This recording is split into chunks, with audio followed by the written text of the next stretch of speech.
Vamos começar a nossa aula de história.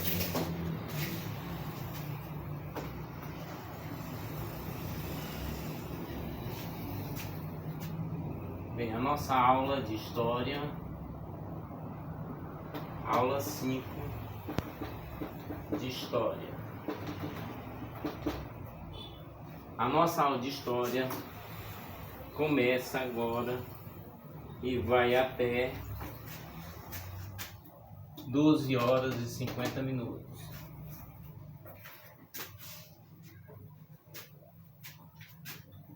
Estudando sobre os hebreus. A maior parte da sociedade hebraica era composta por camponeses, pastores e escravos, que pagavam altos impostos, ou então serviam em vários trabalhos, como serviço militar. Acima dessa classe havia os burocratas e os comerciantes. No topo estavam os grandes fazendeiros, sacerdotes, funcionários públicos e a família real. A economia dos hebreus, vamos estar falando sobre os hebreus, sociedade dos hebreus, é o assunto da nossa aula. A economia, na maior parte do tempo, a economia era baseada na agricultura, na criação de ovelhas e cabras. Somente a partir do reinado de Salomão é que os hebreus desenvolveram mais o comércio. Daí começaram a buscar o individualismo e o lucro. Infelizmente, isso resultou na desigualdade social. Na cultura, os hititas, habitantes da Ásia, ensinavam a usar o ferro. Os arameus da Síria influenciaram na língua e na escrita, usando o aramaico. Mas a religião era a base da cultura. O monoteísmo, a crença em um só Deus, que acabou fundando o cristianismo e o islamismo. Os hebreus tinham Javé como único Deus. Acreditavam que Jeová enviaria o Messias que libertaria o povo. Comemorava a Páscoa, que na verdade representava a saída dos hebreus do Egito, Êxodo, além de Pentecostes, que era o derramamento do Espírito Santo sobre os cristãos. Guardava também o sábado, resguardando-se de qualquer atividade. Portanto, a base da cultura, eles eram monoteístas. Acreditavam, portanto, em um só Deus.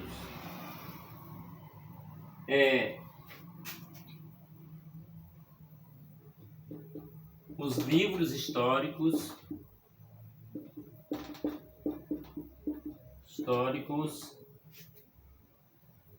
proféticos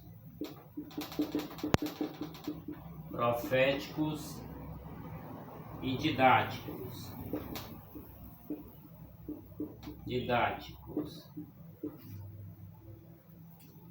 eram a principal literatura, né? A principal literatura, destaque dos hebreus, era a Bíblia, com os livros históricos, proféticos, didáticos. Lembrando, os livros históricos, que aqui nós vamos letrar, livros históricos, didáticos, proféticos B, didáticos C. Os livros históricos,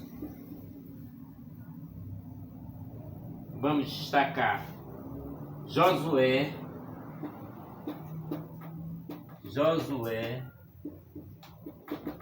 Juízes e Samuel.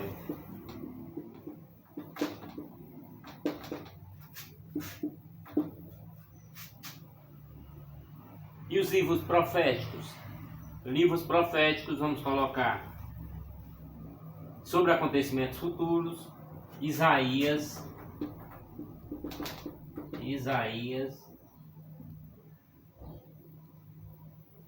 Daniel,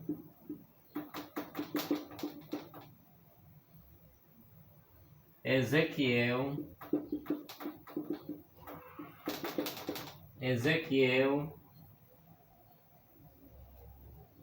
e Amós. E os didáticos nós vamos ter Jó, Salmos,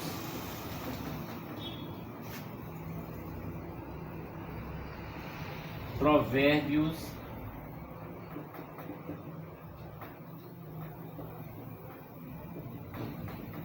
e os cânticos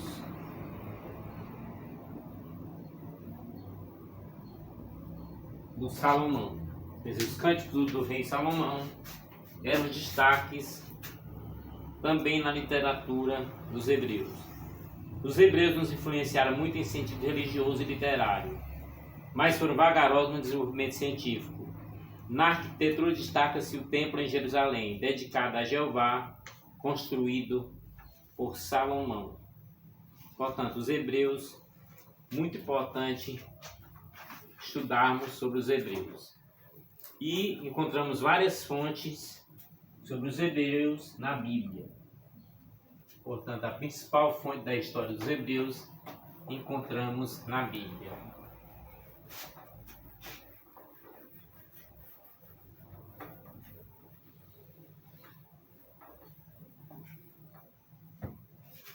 Agora vamos entrar e estudar sobre os persas. Os persas. Vamos estudar sobre os persas. Vamos fazer algumas colocações para que possamos aprofundar o assunto. O Planalto localizado entre o Mar Cáspio e o Golfo Pérsico é conhecido como Planalto Iraniano. Por volta de 2000 a.C., os povos indo-europeus, arianos ou iranianos, estabeleceram-se na região. O movimento desse povo atingiu várias outras regiões, mas foi onde se localiza o atual Irã. Os iranianos construíram um estado muito forte. Portanto, Planalto, Planalto iraniano, entre o Mar Cáspio,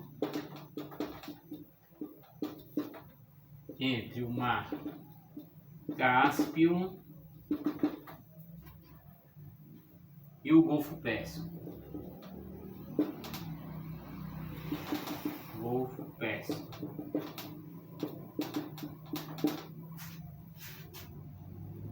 Povos indo-europeus, Indo-europeus. Eram os povos iranianos.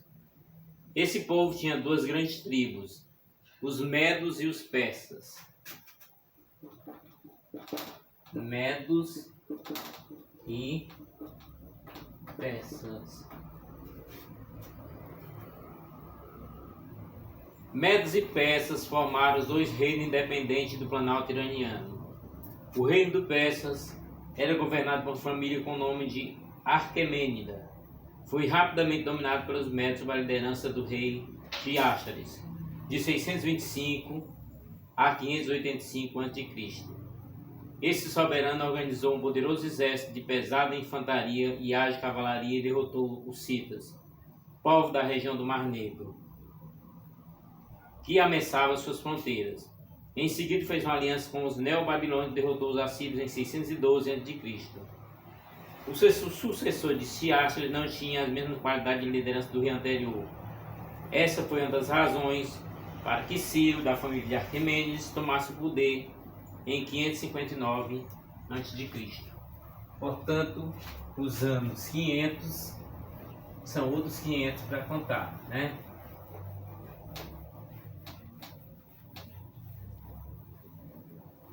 Como começa o domínio, O domínio de Medos, Medos sobre o governo de Tiáxares. Esse governo vai de 625 a 585 a.C. Esse soberano organizou um poderoso exército de pesada infantaria e alta cavalaria e derrotou os citas, povo da região do Mar Negro. Portanto, venceu citas do Mar Negro. Portanto, venceu o povo citas do Mar Negro.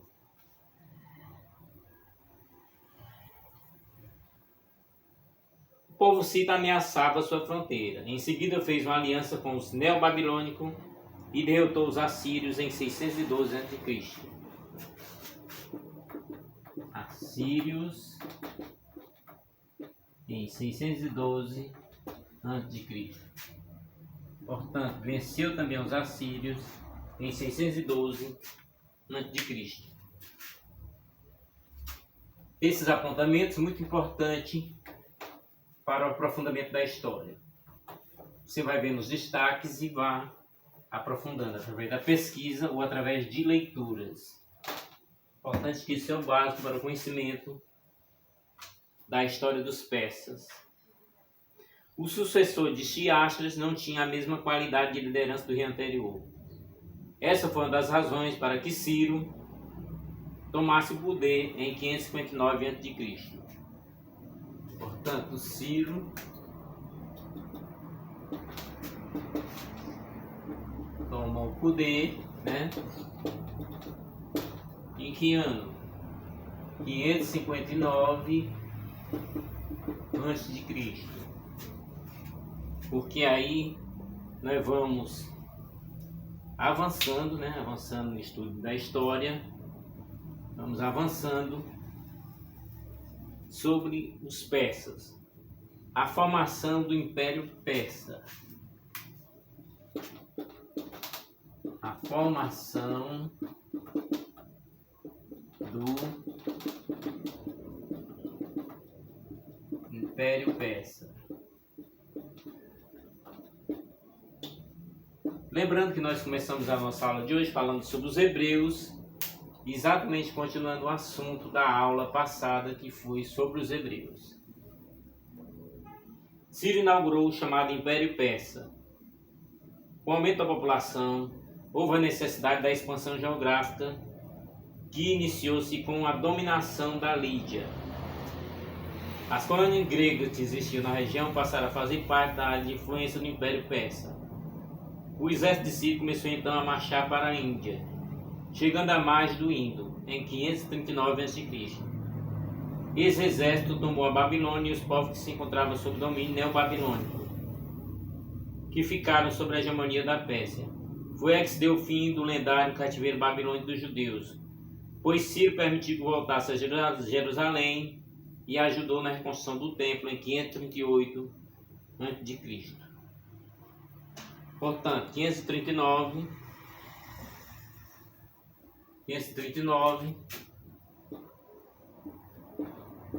dominou babilônicos até o rio Indo. Portanto, o avanço do governo de Ciro foi até aí. Em 538 ajudou na reconstrução do templo de Jerusalém.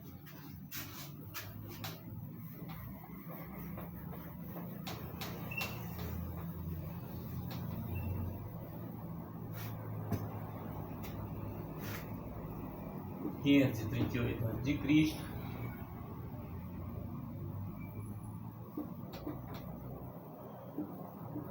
Reconstrução do templo de Jerusalém. Portanto, em 538, o rei Ciro determinou a reconstrução do templo de Jerusalém.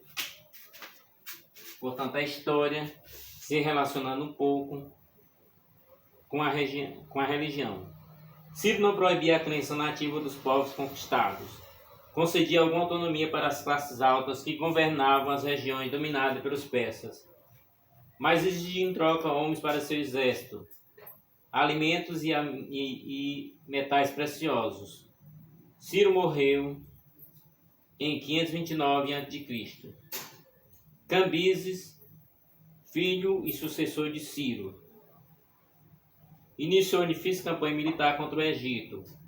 Em 525 a.C., finalmente vencida pelos persas na Batalha de Pelusa.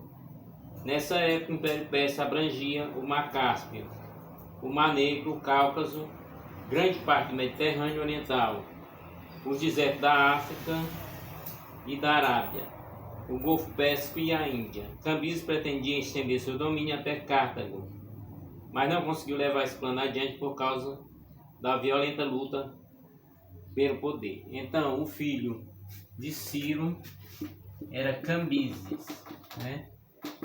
Cambises, filho de Ciro.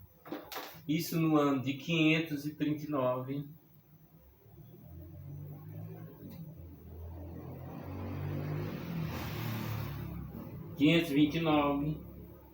antes de Cristo.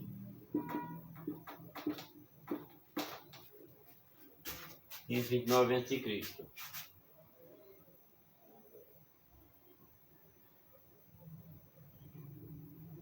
Nessa época, o Império Persa abrangia o Mar Cáspio, o Mar Negro e o Cáucaso, grande parte do Mediterrâneo Oriental, o deserto da África e da Arábia, o Golfo Pérsico e a Índia. Cambises pretendia estender seu domínio até Cartago, mas não conseguiu levar esse plano adiante por causa da violenta luta pelo poder. A luta pelo poder prosseguia após a morte de Cambises. Dario continuou a política expansionista de seu antecessor. Sua obra mais notável foi organizar a administração desse enorme território que se tornara o Império Persa. Portanto, o governo de Dario seria o sucessor de Cambises. Dario dividiu o território em províncias.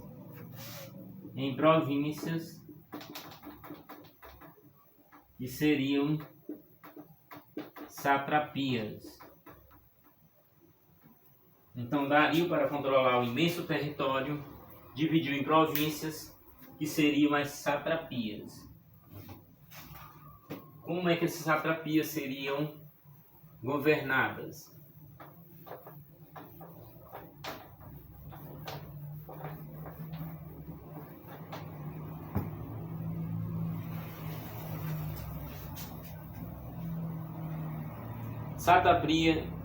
Satrapias eram governadas por sátrapas. Sátrapas eram os governantes.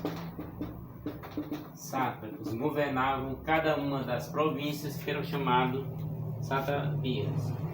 Tinham poder absoluto sobre o território, mas prestavam conta aos fiscais do rei. Havia uma espécie de primeiro-ministro que auxiliava o rei na administração. Importante ressaltar que as principais funções eram o monopólio dos persas. Portanto, havia uma espécie. Sim, Cássia, vai. Pode ficar adiante, eu estou na aula. Viu? Por quê? É que eu esqueci uma coisa aqui. Já tá olhando.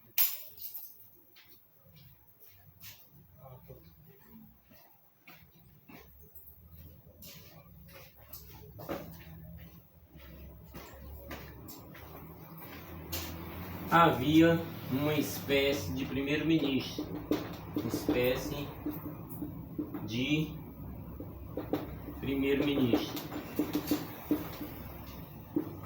Esse primeiro-ministro era quem realmente respondia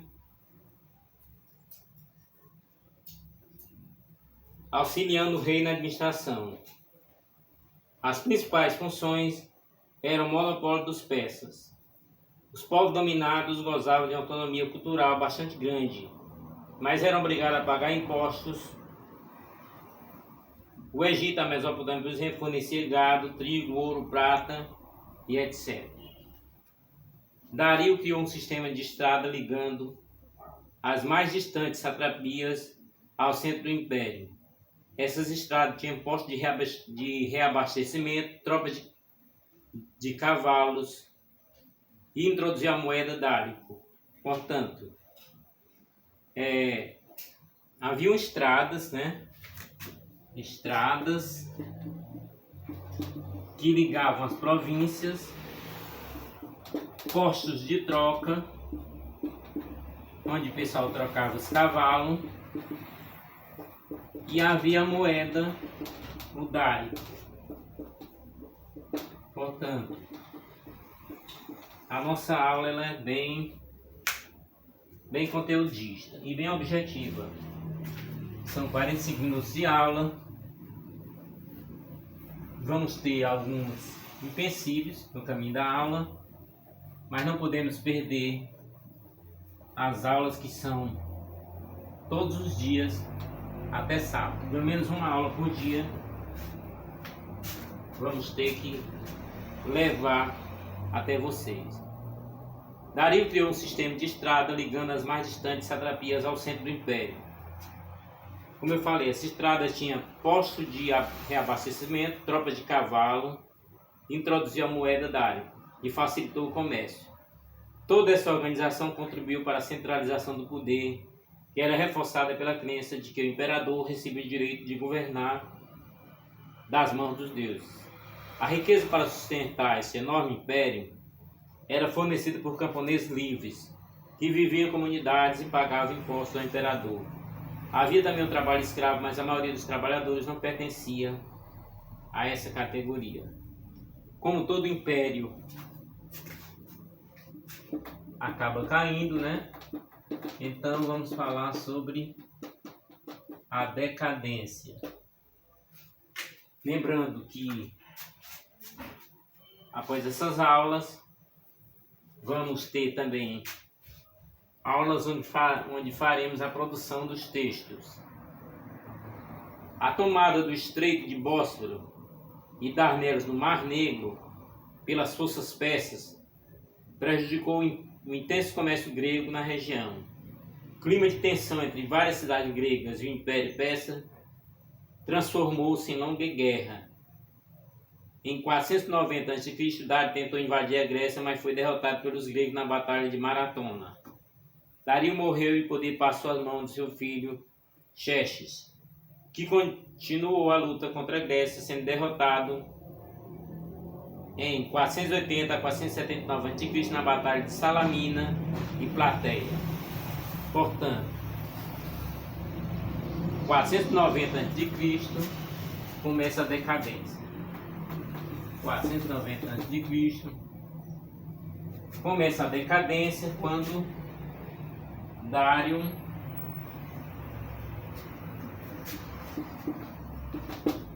perde para os gregos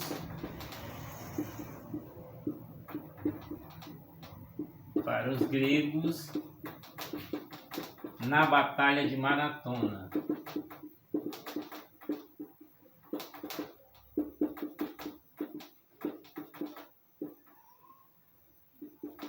Maratona, veja só a Divina Comédia Humana, né? Dessas nossas aulas. Dario morreu e poder passou à mão do seu filho. Portanto, Dario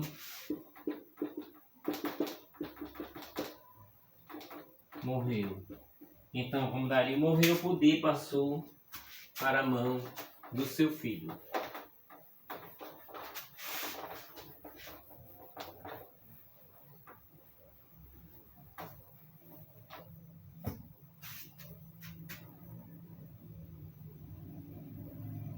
O filho de Dario se chamava Xerxes, né? Xerxes era o filho de Dario. Xerxes continuou a luta contra os gregos. Xerxes contra os gregos.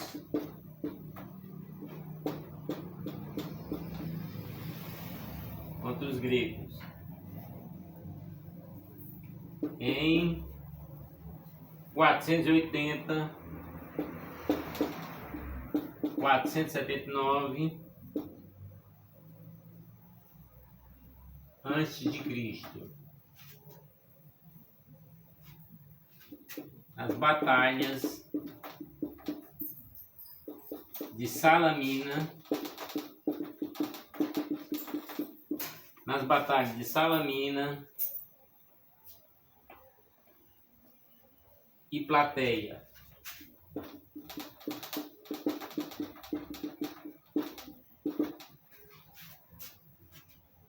Batalha de Salamina e Plateia. Após sucessivas derrotas, os persas foram obrigados a se retirar e reconhecer a hegemonia grega no Mar Egeu e na Ásia Menor, na Lídia. Portanto, a Mar Egeu e Lídia.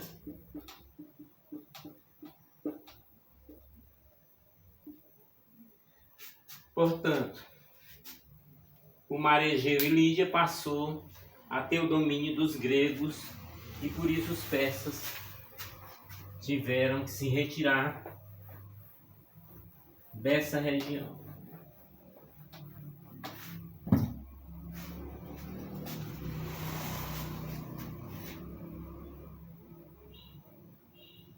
Apesar das derrotas, os persas tentaram mais uma vez. Com o enfraquecimento do império, várias satrapias se revoltaram contra o domínio persa.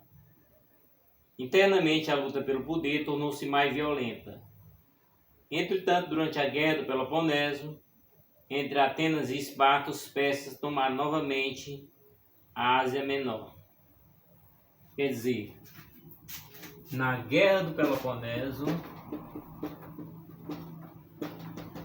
que vocês vão ver depois no estudo sobre os gregos, do Peloponeso, entre Atenas e Esparta,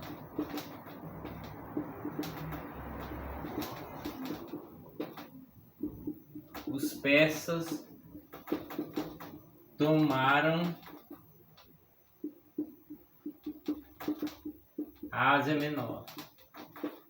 Quer dizer, desde que o mundo é mundo, que existe esse conflito entre males e males, entre o bem e o mal.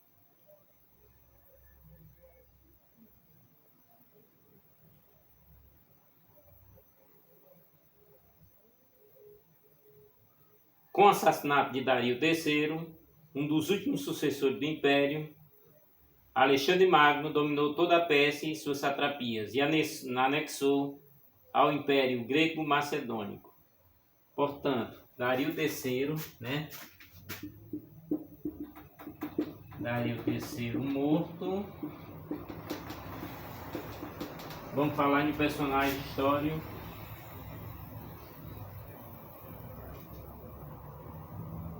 Alexandre Magno. Alexandre Magno, o Alexandre o Grande. Alexandre Magno dominou toda a Pérsia e anexou, dominou e anexou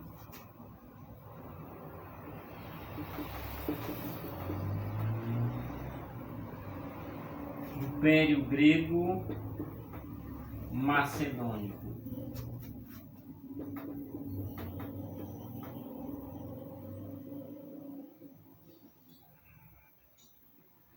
Quer dizer, a história é muito rica e fica muito complicado de se terminar. Cultura e religião dos persas. Vamos continuar nossa aula agora sobre cultura e religião dos persas.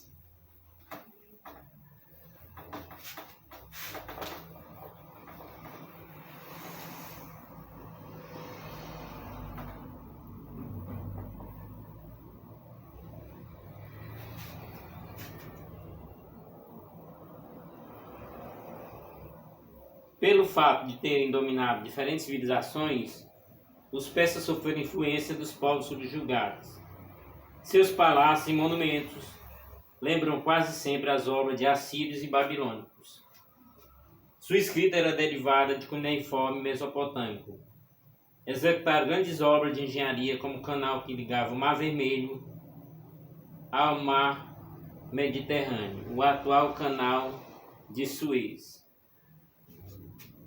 Portanto, Mar Vermelho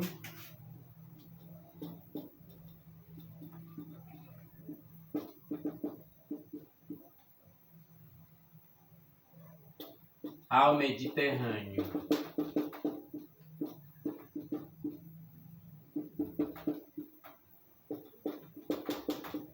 Canal de Suez. Quer dizer, muito importante destacar a origem do Canal de Suez.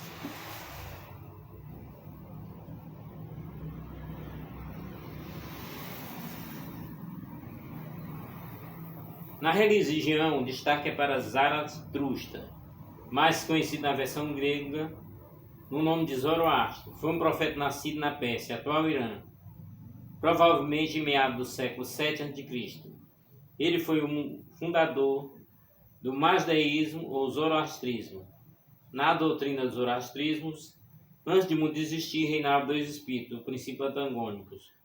O espírito do bem, Artur Mazada, Osmus, e o de mal, Angra Mainã, o Arimã. Arimã representado como uma serpente, criador de tudo que há de ruim, crime, mentira, dor, seca, treva, doença, pecado, entre outros. Ele é o espírito hostil, destruidor, que vive no deserto entre sombras eternas. Osmus, no entanto, é o criador original, organizador do mundo de modo perfeito. O dualismo cósmico e teogônico de mausismo está intimamente relacionado ao dualismo moral. Zaratustra, como sua mensagem divina, provoca uma verdadeira transformação do modo de pensar de sua civilização, contrariando o tradicional pensamento do sábio de sua época. As revelações e profecias de Zaratustra estão contidas em Zen de Avesta, livro sagrado dessa religião. Portanto, o livro era Zen de Avesta. Se destacava também Zoroastro.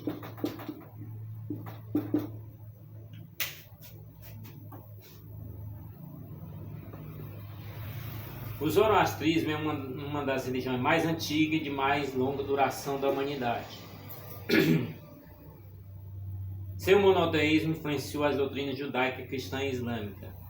Após o domínio islâmico do Irã, o mazdeísmo passou a ser religião de uma minoria, que passou a ser perseguida pela nova religião hegemônica. Atualmente, o número de seguidores do mazdeísmo, zoroastrismo, não chega a 120 mil, distribuída em pequenas comunidades rurais. Enquanto a religião ética, o mazdeísmo possui a missão de purificar os costumes tradicionais de seu povo, a fim de erradicar o politeísmo, o sacrifício de animais e a magia. Portanto, é sobre a religião do povo persa.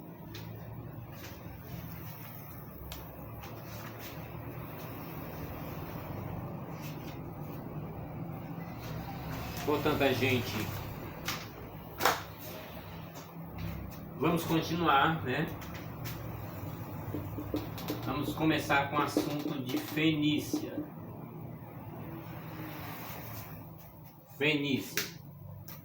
Fenícia é o assunto que devemos continuar na próxima aula. Fenícia foi um antigo reino cujo centro se situava na planície costeira de que é hoje o Líbano e a Síria, no mar Mediterrâneo Oriental. Portanto, onde está o Líbano e a Síria, né? No Mediterrâneo Ocidental. A civilização fenícia tinha uma cultura centrada no comércio marítimo. Entre o século 10 e 1 a.C., os fenícios criaram entrepostos comerciais ao longo de todo o Mediterrâneo, chegando às costas atlânticas da Península Ibérica e norte da África. Portanto, Mediterrâneo Oriental. Mediterrâneo Oriental. É onde vamos encontrar a cultura fenícia.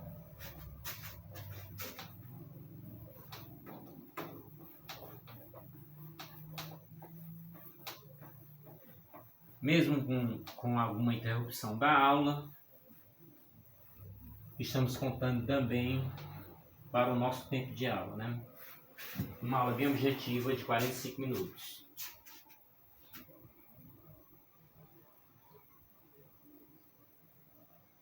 Seus principais adversários comerciais e, consequentemente, ibéricos eram os gregos, que paradoxalmente são de suas primeiras e mais importantes influências, principalmente os micênios, sociais e políticos. Infelizmente, os fenícios não deixaram literatura ou registro escrito em materiais resistentes ao tempo, e por esse motivo que se sabe de sua escrita provém apenas de cultas inscrições em pedra. As suas principais cidades foram Sidon, Tiro, Biblos, Berytus, atual Beirute, na costa do Levante, no norte da África. Existiram Cartago, única dentre outras. Na atual Itália, no extremo oeste da ilha de Sicília, havia uma cidade portuária estratégica rodeada de muralhas chamada Mótia, Serepta, no sul da Fenícia, região do atual Oriente Médio, e é onde se realizaram as mais profundas escavações arqueológicas. Os fenícios chegaram à Espanha e à atual Itália, fundando colônias onde hoje repousam cidades como Cádiz, na Espanha, Palermo e Cagliari, na Itália. A marinha fenícia era uma das mais poderosas do mundo antigo, com uma frota feita à base de cedro, árvores tipo da região, símbolo inclusive registrado na bandeira do Líbano. Suas embarcações dotadas de areste de proa, rio estreito e vela retangular eram velozes e mais fáceis de manobrar. Com isso, os fenícios mantiveram sua superioridade naval por séculos. Quando a Pérsia tomou o controle da Fenícia, no século VI a.C., os persas passaram a utilizar a engenharia naval fenícia para tentar controlar o Mediterrâneo, o que não era tão mal visto pelos fenícios, já que os persas lhe davam certa autonomia política e religiosa. E os gregos eram seu inimigo há séculos. Na expedição de Xerxes, isso aconteceu na expedição de Xerxes, 480 a.C.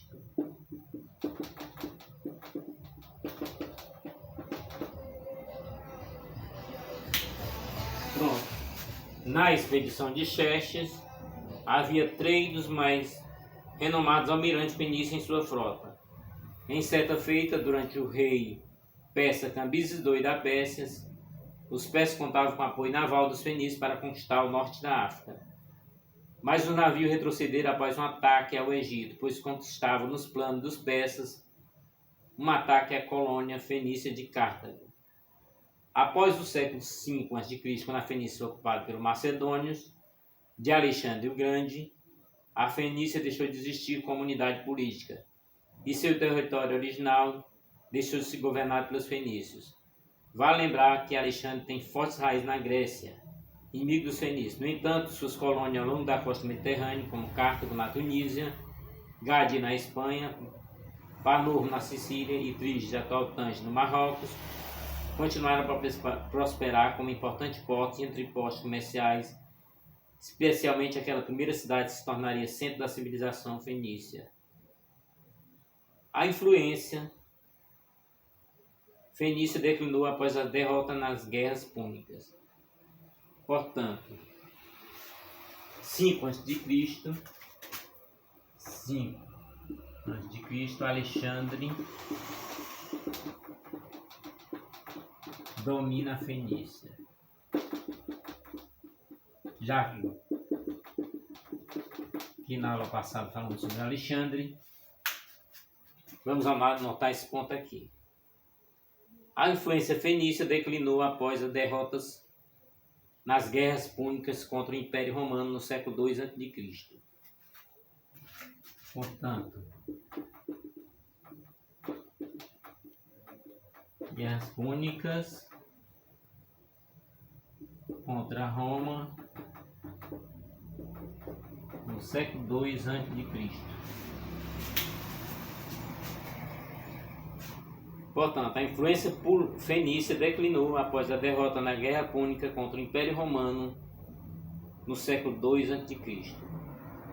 O nome Fenícia deriva do nome grego da área Porníquia. O nome Espanha vem de uma palavra fenícia que significa costa de coelho. Quando a região dos fenícios era politeísta, talvez administrasse sacrifícios humanos. Portanto, eles eram politeístas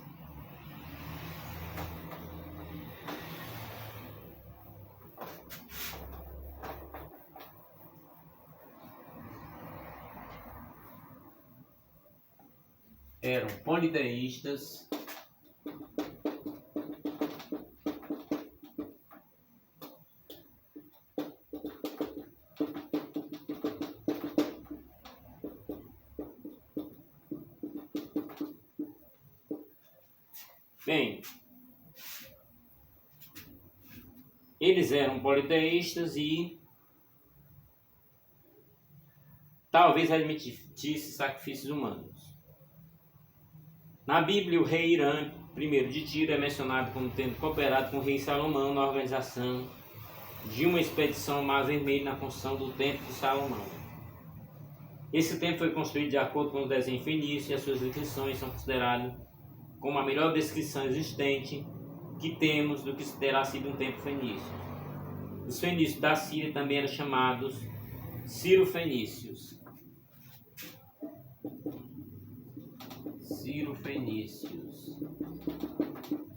Eram os fenícios da Síria. A escrita utilizada baseava-se no alfabeto fenício, que inovava em relação a outro sistema de escrita da antiguidade, por basear-se em sinais representando sons ao invés de pictogramas. Esse alfabeto é ancestral da grande parte dos alfabetos usados no mundo, como o grego, o latino, o árabe e o hebraico. Vale ressaltar que a invenção da escrita é atribuída aos sumérios, uma das mais antigas civilizações mesopotâmicas, de 4.000 a 1900 a.C., com o objetivo de registrar transações comerciais. O primeiro alfabeto fenício foi adaptado a partir desse sistema silábico de escrita cuneiforme sumério. Os fenícios foram um povo de comerciantes com descendência de Cã, figura da mitologia judaica da existência não comprovada, que saíram do norte da região hoje conhecida como Líbano para o norte da África em busca de novas rotas e por um grande período de tempo dominaram o comércio no Mediterrâneo. Assim, os fenícios fundaram portos e cidades em lugares tão longínquos quanto a costa norte da África e a Espanha. Após períodos consecutivos, anos de dominação assíria, persa e macedônica, a região de origem dos fenícios perdeu seu poder. Ao passo que uma das colônias fenícias no Mediterrâneo, Cartago ascendeu como um dos portos mais importantes do Mediterrâneo. Em um intervalo de 120 anos entre o século III e II a.C., fenícios de Cartago disputaram o controle do Mediterrâneo com a República Romana nas Guerras Púnicas. Após sua derrocada em 146 a.C., pouco restou da cultura fenícia no mar Mediterrâneo. Portanto, aquela que nós falamos, Guerras Púnicas, em 146, Guerras Púnicas, 146 a.C. Quer dizer, a história se aprofundava para chegarmos aos tempos cristãos.